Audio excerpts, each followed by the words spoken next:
dünya geldim, ilk günüm sana verdim ya.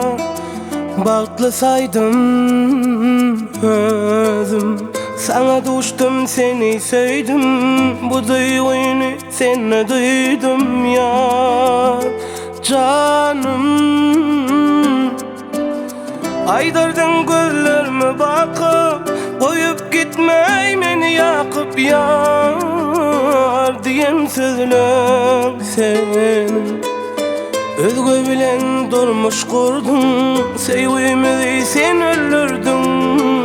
Ait nem için sensiz ağlayan, gecelerine yatmayan yan yan, bu başıma dözmeyen, adım tutup seni çağıryan. Sensiz ağlayan, gecelerine yatmayan yan yan, bu başıma dözmeyen, adım tutup seni çağıryan.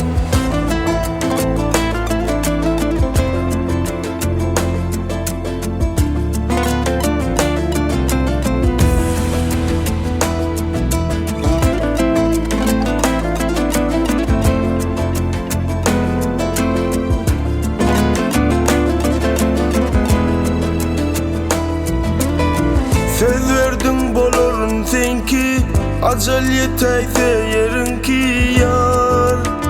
Vada verdin ağlap, bolun inni sen kiminki, yalnız koyup gittin beni yar.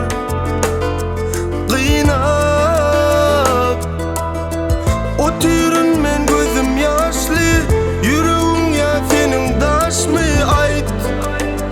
Ne dip dözüm bana, hasret allı bu başımı, bugünlerim geçer belki bana. Sabır ver, sensiz ağlayan, gecelerine yatmayan yan yan, bu boşuma dözmeyen, adım tutup seni çağıryan. Sensiz ağlayan, gecelerine yatmayan yan yan, bu boşuma dözmeyen, adım tutup seni çağıryan. Sana men arzu ediyen bu dünyada büyük bahtı, yatta sakla bu yürek, yıkacak seni sevdi. Sen gittin beni taşla, bu dünyada kimim kaldı? Son sözüm diyen ağla, gidiyorum hoş kal ya.